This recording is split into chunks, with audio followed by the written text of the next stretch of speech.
잠깐만 기다려 주시겠습니다. 사랑하는 하나님 아버지, 오늘도 귀한 유신후에 이 자리에 모였습니다. 하나님, 우리 이용호 목사님을 통하여 우리에게 필요한 말씀을 공급해 주시고 그 말씀으로 말미암아 우리의 영혼이 정말 풍성하며 또 우리가 세상의 영혼을 정말 주고 빛과 소금의 역할을 하기에 부족한 없도록 하나님 이 자리를 축복하여 주시옵소서. 성령님께서 함께하여 주시길 간절히 바라고 나오며 예수님 이름으로 기도드렸습니다.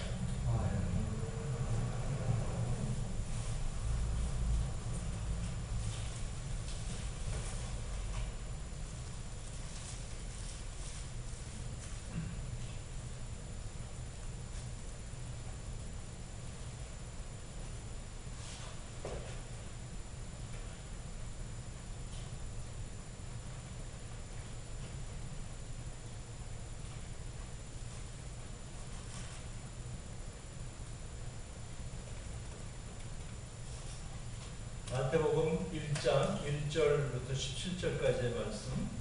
아브라함과 다윗의 자손 예수 그리스도에게 보라. 아브라함이 이삭을 낳고 이삭은 야곱을 낳고 야곱은 유다와 그의 형제들을 낳고 유다는 다말에게서 베레스와 세라를 낳고 베레스는 헤스론을 낳고 헤스론은 람을 낳고 람은 아미나답을 낳고 아미나답은 나손을 낳고 나손은 살몬을 낳고 살몬은 라합에게서 보아스를 낳고 보아스는 룻에게서 오벳을 낳고 오벳은 이셋을 낳고 이셋은 다윗 왕을 낳으니라. 다윗은 우리아의 아내에게서 솔로몬을 낳고 솔로몬은 르호보암을 낳고 르호보암은 아비야를 낳고 아비야는 아세를 낳고 아사는 여호사밧을 낳고 여호사밧은 요람을 낳고 요람은 우시야를 낳고 우시야는 요담을 낳고 요담은 아하스를 낳고 아하스는 히스기야를 낳고 히스기야는 므낫세를 낳고 므낫세는 아몬을 낳고 아몬은 요시야를 낳고 바빌론으로 사로잡혀갈 때 요시야는 여고나와 그의 형제들을 낳으니라. 바벨론으로 사로잡혀간 후에 여고나는 스알디엘을 낳고 스알디엘은 수룹바벨을 낳고 수룹바벨은 아비웃을 낳고 아비웃은 엘리야김을 낳고 엘리야김은 아소르를 낳고 아소르는 사독을 낳고 사독은 아킴을 낳고 아킴은 엘리웃을 낳고 엘리웃은 엘르아사를 낳고 엘르아사는 마단을 낳고 마단은 야곱을 낳고 야곱은 마리아의 남편 요셉을 낳았으니 마리아에게서 그리스도라 칭하는 예수가 나시니라. 그런즉 모든 대수가 아브라함으로부터 다윗까지 14대요 다윗으로부터 바벨론으로 사로잡혀갈 때까지 14대요 바벨론으로 사로잡혀간 후부터 그리스도까지 14대더라. 아멘. 1절에 본 것처럼 예수 그리스도의 족보예요. Genealogy of Jesus Christ. 족보는 사람에게 필요한 것이죠. 그래서 사람의 혈통에 나셨기 때문에 족보가 있는 것이죠. 사실이라는 거예요. 설화가 아니고 신화도 아니요 사실, 역사의 사실. 예수님의 또 하나님의 모든 창조와 경륜과 그리고 계획이 사실은 이 예수님의 족보에 다 들어있어요. 그래서 우리가 좀 깊게 봐야 될 필요가 있는 것이죠. 여기에 보면 한 가지 패턴이 있어요. 아브라함이 이삭을 낳고 이삭이 야곱을 낳고 이렇게 아버지와 아들로 이어져가는 혈통을 대부분 제시하고 있습니다. 그런데 약간의 예외들이 있습니다. 그 예외가 2절에도 나옵니다. 아브라함이 이삭을 낳고 또 이삭이 야곱을 낳고 야곱은 유다와 그의 형제들을 낳고 이거 좀 다릅니다. 한 사람만 아들을 지정해야 되는데 대를 이어갈 한 사람을 지정해야 되는데 컨멘트를 형제들을 했다는 거예요. 유다와 그의 형제들을 낳고 이게 특이한 것입니다. 그러니까 이유가 있다는 거죠. 유다의 형제는 몇 명입니까? 뭐 도합해서 12명입니다. 예, 그 중에서 여러 사람, 뭐 벤자민서부터 시작해서 뭐 많이 있습니다. 뭐 벤자민 시작한 게 벤자민 막내지만, 예, 많이 있지만 그 중에서 우리가 잘 알고 있는 창세기에 많이 나오는 사람은 누굽니까? 요셉입니다. 네.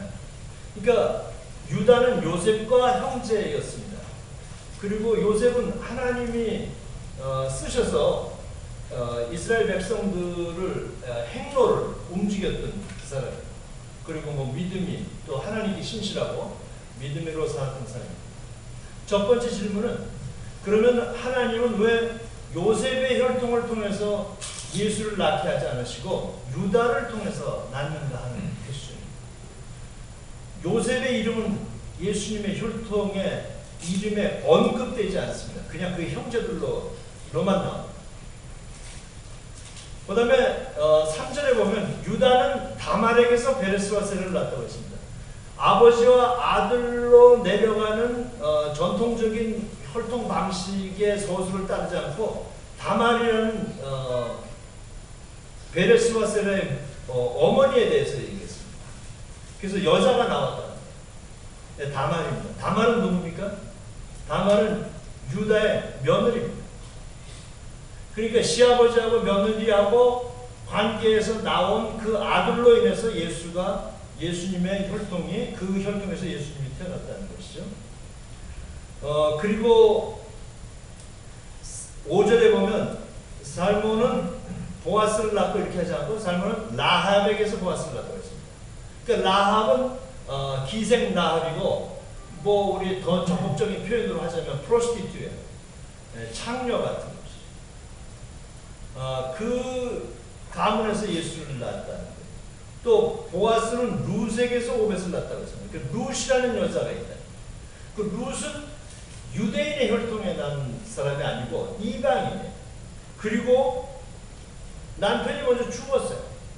그래서 재혼했다는 거예요.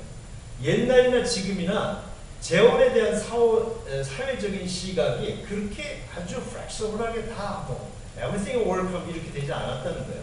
더더군다나 이방인이었다는 거예요. 그리고 6절에 보면 다윗왕을 낳았는데 다윗은 우리아의 아내에게서 솔로몬을 낳았다고 했습니다. 우리아의 아내는 남의 아내. 그런데 예수님의 혈통을 이어가는데 남의 아내를 뺏었어요.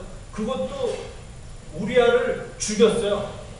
그것도 그냥 결투에서 죽인 게 아니고요. 저 일선에 가서 싸우라 그래갖고 아주 교묘하고 아주 야비하게 사시던 다윗이 그런 그 우리아의 아내 바세바에게서 솔로몬이 나서 그 예수님의 혈통이 이어졌다. 정형 패턴 말고 지금 엑스트라한 거를 쫓아가고 있습니다. 그 나머지는 뭐 누가 누구를 낳고 다 해당됩니다. 그 안에는 뭐 히스기야 같은 왕도 있고요. 뭐 정말 뛰어난 왕도 있고 므낫세와 같은 뭐 아주 악을 행한 왕도 있고 그렇습니다. 요시아도 있고요. 예, 그래서 11절에 보면 바빌론으로 사로잡혀갈 때 이렇게 그 말씀이 나옵니다. 그러니까 바빌론으로 사로잡혀갔다는 것도 예수님의 족보하고 한 획을 매듭을 짓고 있다는 거예요. 그러니까 바벨론으로 사로잡혀갔다는 건 무슨 얘기입니까? 이 하나님의 백성들이, 하나님의 계획이 실현되는 사람들이, 신실한 사람들이, 또는 물론 뭐 그 중에는 믿음의 편차가 있을 수 있지만 하나님이 흘러내리는 스트림 같은 그 시냇물과 같은 그 역사가 바벨론, 세상의 제일 강대국인 세상에 사로잡혔다는 거예요. 그러니까 신실한 사람들이 세상에 사로잡혔다. 사로잡히면 간단합니다. 사로잡혔다는 거는 체인드 됐다는 거예요. 사슬에 묶였다는 거예요. 그 세상에 사로잡혔다는 거죠. 그리고 요시아는 여고나와 그의 형제들을 낳으라 했으니까 여고나와 다른 형제들이 있는데 여고나와 그의 형제 또는 유다와 그의 형제 이랬을 때는 그 유다와 여고나를 통해서 하나님의 예수님의 그 가계를 이어가겠다는 선택이 있었다는 거예요. 하나님의 선택이 있었다는 거예요. 네, 그러니까 왜 유다냐, 왜 요셉이냐의 답은 하나님 마음대로다. 하나님의 선택이다. 객관적으로 보면 요셉이 훨씬 더 훌륭한 사람. 객관적 말이 어폐가 좀 있어요. 그냥 보이는 걸로 보면. 네, 유다는 어떤 사람이에요? 유다는 그 12형제들이 11형제죠. 요셉 빼고 그 형들이지. 형들이 요셉을 그 야곱이 편애하는 것도 마음이 편치 않고 한데 그래서 요셉을 없이 하려고 할 때 묻어서 죽일까 뭐 하여튼 뭐 별의별 방법을 다 생각했는데 웅덩이에 빠뜨렸어요. 큰 웅덩이에 빠뜨려서 도저히 헤어나올 수 없어요. 위로 나올 수 없어요. 누가 꺼내주지 않으면. 그 웅덩이에 빠졌는데 그때 유다가 뭐라 했냐면 창세기 37장 26절 27절 그때 보면 유다는 창세기 36절에서 그렇게 얘기해요. 우리 죽이자고 하니까 유다가 우리의 권력이 아니냐, 우리의 형제 아니냐. 그러니까 우리가 형제니까 저 부동이에 빠뜨려서 죽이자. 부동이에 빠뜨리자 그래요. 그래서 팔아먹자. 네. 우리의 권력인데 내 뼈와 살과 같은 그런 형제인데 웅덩이에 빠뜨리고 팔아먹자 한다. 권력이라는 얘기하고 형제라는 얘기하고 팔아먹자는 얘기하고 사실은 매치가 안 되는 얘기죠. 그랬던 사람이에요. 그리고 상처하고 난 뒤에 자기 육종을 못 이겨서 성문 앞에 있는 창녀와 함께 관계했어요. 그 창녀가 누구예요? 그 다말이라는 자기 며느리예요. 물론 스토리는 있지만 그리고 나서 자기 며느리가 임신했다는 사실을 듣고요. 그 며느리를 돌로 쳐 죽이려고 했어요. 근데 그 자식이 누구냐, 그 아비가 누구냐 하니까 자기라는 게 자기가 밝혀져가지고 이제 그 자식을 낳고 이제 이렇게 같은 사람이죠. 그러니까 내가 하나님이라면 이왕이면 예수님을 낳는 족보, 혈통, 가계를 선택할 때는 요셉의 가계를 선택해야 되는데 하나님은 유다의 가계를 선택해요. 유다의 혈통을 선택해요. 거기에 이 하나님의 예수님을 통한 구원 계획에 키가 있어요. 그래서 그걸 여러분이 꼭 아셔야 돼요. 잊지 말아요. 이 예수님의 족보 중에 제일 중요한 포인트는 그거예요. 유다냐 요셉이냐. 왜 유다냐 하는 것이죠. 다른 것도 그 뒤에 중요한 것들이 많이 있는데 오늘 컨센트레이션에서 볼 건 유다냐 요셉이냐 유다냐. 여러분 같으면 요셉을 택하겠어요, 유다를 택하겠어요? 예, 요셉 택하죠. 당연해요. 요셉 택해요. 그래 이름이 뭐냐고 미국 이름이 뭐냐면 뭐 I'm Joseph Kim 뭐 이런 얘기를 하지만 I'm 유다 킴 하는 사람 별로 없거든. 예. 그런데 예수님은 유다의 혈통에서 났다는 걸 보셔요. 예. 그리고 이 안에 있는 사람들은 보면 아주 뭐 다윗도 좋을 때도 있었지만 뭐 남의 아내 뺏고 뭐 그 남편 죽이고 뭐 또 뭐 아주 악한 왕도 있고 뭐 별의별 일을 한 사람들 다 있고 뭐 다 있죠. 그리고 어머니들을 보면 뭐 정말 뭐 아까 얘기한 대로 기생이나 장녀나 뭐 이방인이나 또 재혼했거나 뭐 등등 이런 사람들이 많이 있다는 거죠. 요게 요셉이냐 야곱이냐의 키를 알려면 창세기 요셉과 야곱의 얘기를 다시 가서 봐야 돼요. 여러분 잘 아시는 것처럼 그 가나안 땅에 기근이 들어서 그래서 먹고 살아야 되니까 애굽으로 양식을 구하러 갔잖아요. 그랬을 때 요셉이 그걸 알고 뭐 무슨 장발장 스토리처럼 은잔을 베냐민의 그 자루에 넣어놓고 뭐 이렇게 하잖아요. 그래서 결국 베냐민 그 전에 불러와가지고 베냐민을 인질로 잡고 이런들은 다 가라. 이제 이렇게 됐다는 거예요. 그래서 그때 유다가 한 스테이트먼트가 있어요. 창세기 44장 33절. 창세기 44장 33절. 한번 누가 찾아서 읽어봐 주실래요? 이제 주의 종으로 그 아이를 대신하여 머물러 있어 내 주의 종이 되게 하시고 그 아이는 그의 형제들과 함께 올려 보내소서. 예. 그 이전에 보면 32절, 31절에 보면 이 벤자민이 만약에 아버인 야곱에게 돌아가지 못하면 아비가 너무 슬퍼서 정말 그 음부에서도 통곡하고 정말 그럴 것이다. 자기 그 사랑하는 아들이 이렇기 때문에. 그런데 33절에 한 거는 뭐라고요? 그 아이는 보내고 나를 대신해서 잡아라. 그런 거죠. 나를 대신해서. 그러니까 그 은잔을 훔쳐간 그 허물이 벤자민에게 쓰여졌는데 죄가가 거기에 세상의 죄가로 드러났는데 걔는 보내주고 내가 대신 그 벌을 받겠다. 죄를 받겠다. 이전에는 유다는 형제를 팔았던 사람. 그런데 이제는 자기 자신을 형제의 대속물로 주겠다. 그러니까 그때 누구 마음 때문에 그러냐면 아비의 마음 때문에 야곱의 마음을 알고 자기가 대신 주겠다. 그러니까 이 대신해서 죄를 면하게 하겠다 하는 게 이게 예수예요. 요셉은 그렇게 하지 않았어요. 요셉은 거기까지는 안 갔어요. 그 정도 레벨은 아니에요.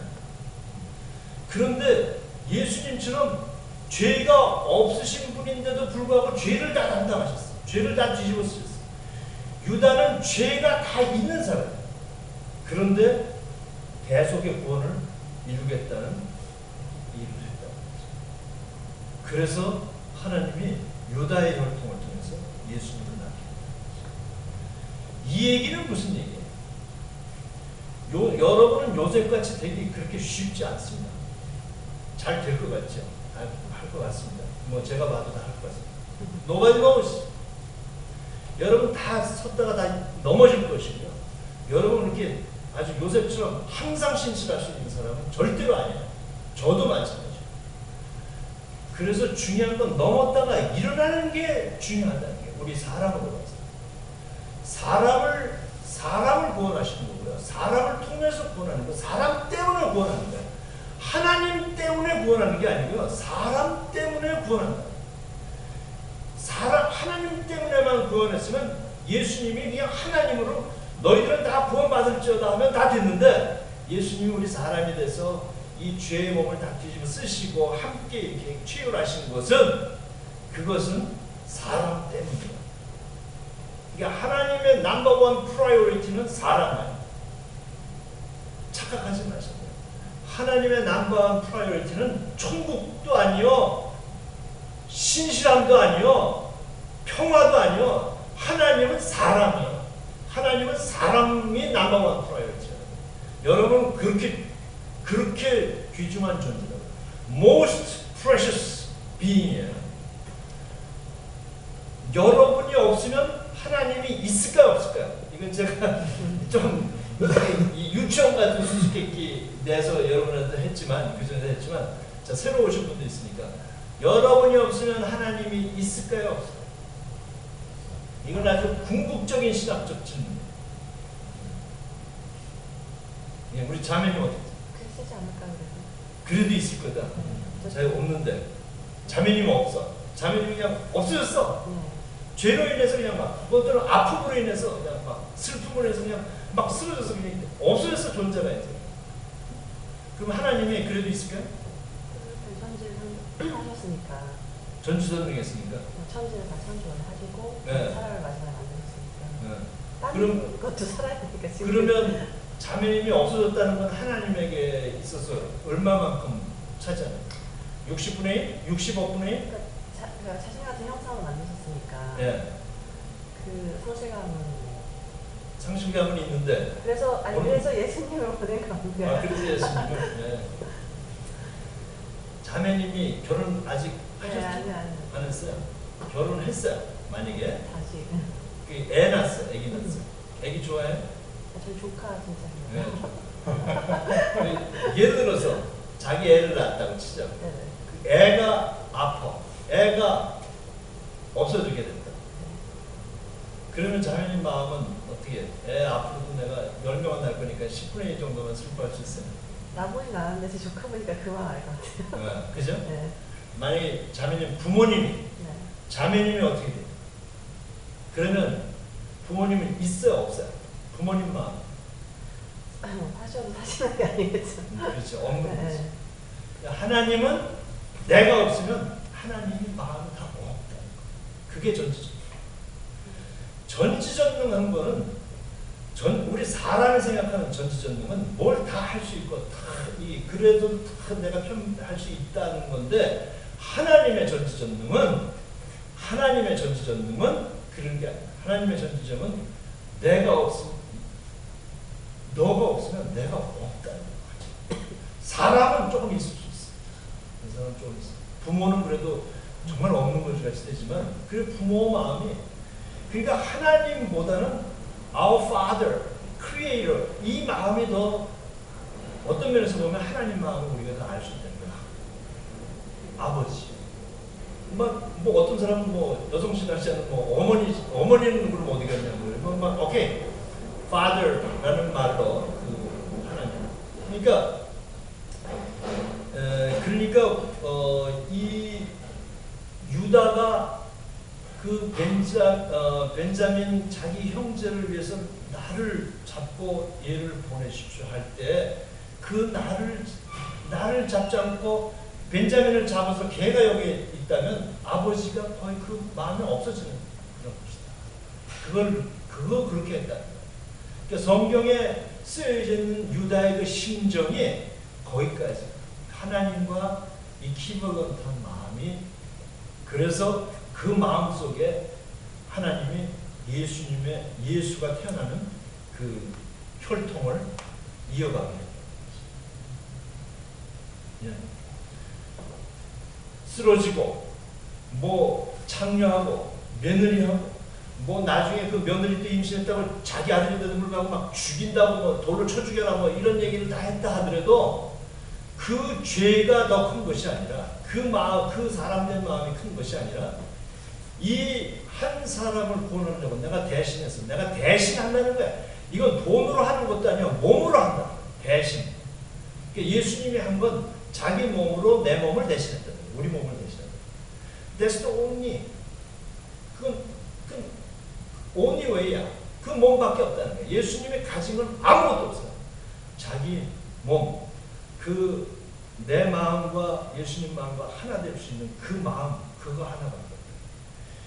세상인 우리가 사는 인생은 그게 이제 조금씩 이제 샌다고요. 세상 여기에도 세고 뭐 돈도 좀 벌어야지. 당연히 현실적으로 뭐 하고 또 프로모션도 좀 해야 되잖아요. 그죠? 맨날 밑에 있으면 얼마나 하나님이 그것도 안 좋아할 것 같아. 내가 보기엔 프로모션도 좀 해야 돼.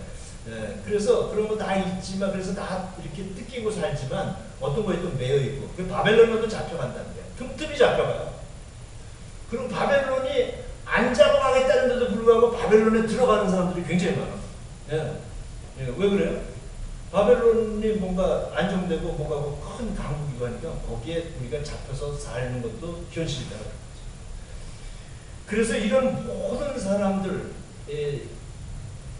42대에 걸쳐서 여기에 나타난 사람들은 바로 누구를 얘기하는 거예요? 우리의 모든 생활을 얘기하는 거예요. 나의 모든 거지. 내가 이럴 수도 있고 이럴 때도 있고 신실할 때도 있고 히스기야 왕처럼 정말 신실하고 하나님 앞에 할 때도 있고 므낫세처럼 내 마음이 그냥 한없이 저 앞으로 들어갈 때도 있다는 거예요. 이건 뭐 제가 데피니티 성경 말씀이니까 여러분에게 하지만 여러분이 그런 존재고 제가 그런 존재라는 그리고 그게 하나님이 창조하신 우리라는 거예요. 사람이라는 거예요. 거기에 비밀이 있다는 거예요. 이렇게 유다처럼 이렇게 형제의 골육도 팔아먹는데 또 형제를 위해서 자기를 대신 내어줄 수 있는 구원도 이룰 수 있어요. 세상처럼 죄악도 있고 구원도 이룰 수 있는 게 있어요. 그러니까 구원만 있을 수 있는 분은 하나님. 우린 사람으로 하나님이 지었기 때문에 죄악이 있고 구원이 우리 안에서 같이 공존해서 나아갈 수 있다. 그게 하나님의 구원 계획이고 하나님의 창조이에요. 그래서 나는 신실함만을 구해서 신실함의 탑에 가면 하나님의 마음에 다 온전하게 들겠지. 그건 우리 착각이야. 그런 건 그건 아이디어이지 실제 이 살이 아니야. 예수님은 우리에게 뭘 줬어? 우리 성만찬 왜 예수님의 살을 사실은 만지고 받는 거예요. 물론 뭐 이게 피지컬한 건 아니고 예수님의 우리는 지금 현재 이 리폼드 트래디션은 개혁신앙은 예수님의 임재라고 보는 거예요. 예수님이 지금 이 성만찬에 함께 계시다는 거예요. 함께 계시는 정도가 그냥 이렇게 따로따로 떨어져 있는 게 아니라 그냥 다 녹아서 어떻게 분리할 수 없을 정도로 임재하고 계시다는 거예요. 근데 캐톨릭과 루터란은 이 빵 자체가 이 포도주 자체가 그렇게 인코퍼레이트 변했다고 보는 거예요. 그것도 물론 신앙의 고백 중에 하나예요. 그렇게까지 보는 거예요. 이 물질 자체지만 이거조차도 예수님이라고 보는 거예요. 이 빵 자체가 예수님의 살이라고까지 보는 그 컨페션이에요.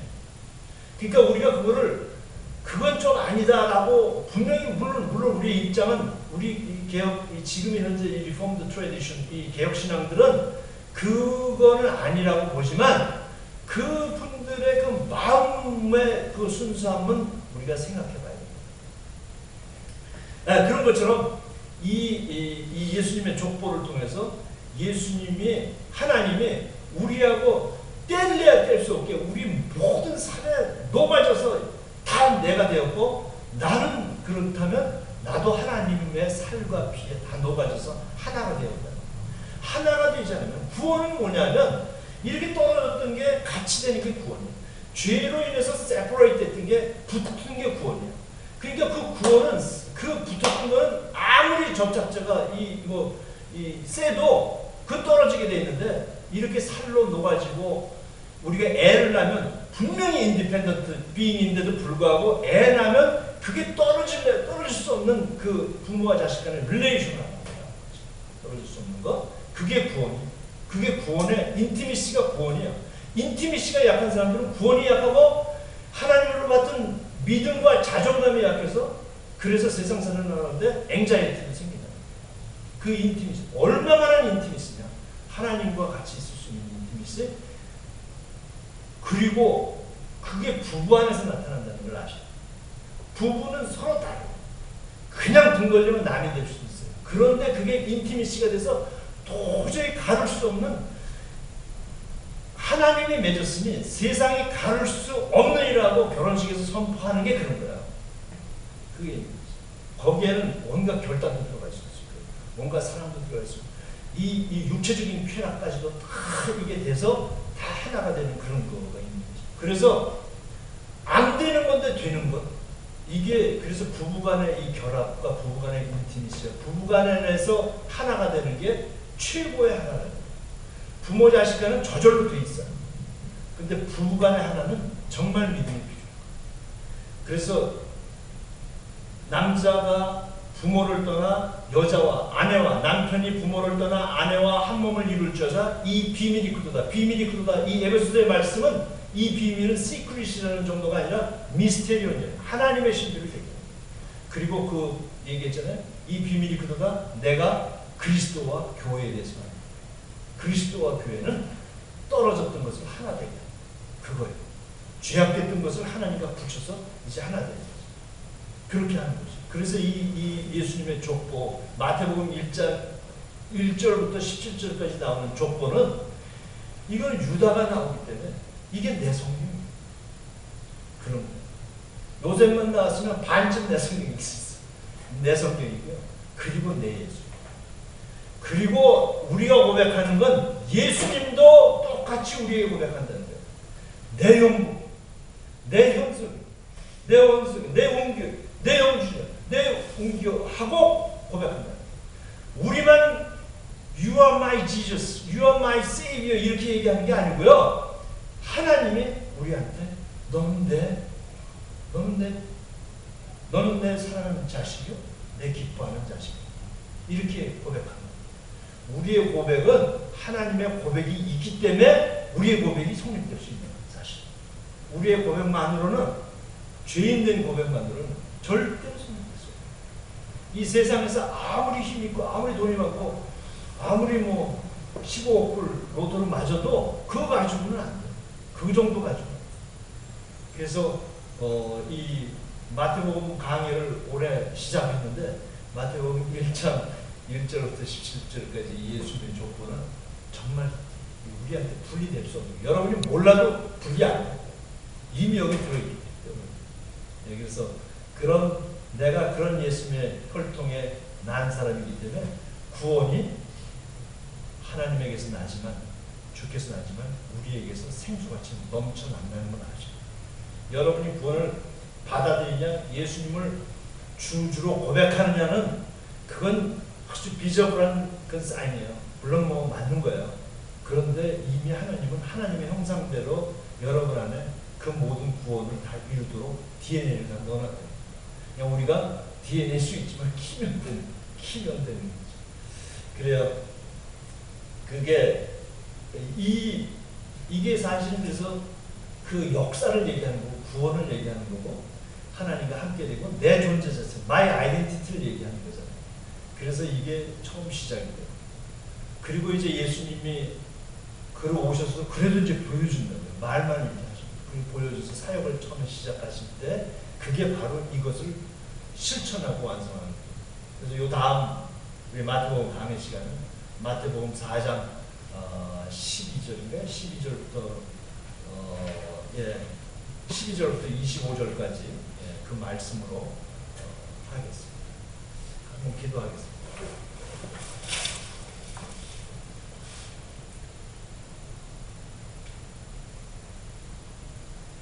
하나님은 우리의 하나님이고 우리 아버지고 또 예수님은 나의 예수님이고 우리의 예수님인데, 그래서 우리가 정말 그 하나님의 온전한 형상이요 또 실족된 형상이지만 하나님께서 다시 붙잡으시고 우리도 당연히 회복되고 구원되고 그리고 꿈을 향하여 다른 사람들을 향하여 그 능력의 이름인 예수를 모르는 사람들에게 나아갈 수 있는 발걸음을 주셔서 감사합니다. 우리가 이 예수님의 혈통을 다시 쓰는 그러한 사도행전에 우리도 한 사람의 행전으로 쓰임받을 수 있게 주님 인도하여 주옵소서. 감사하고 예수님의 이름으로 기도합니다. 아멘.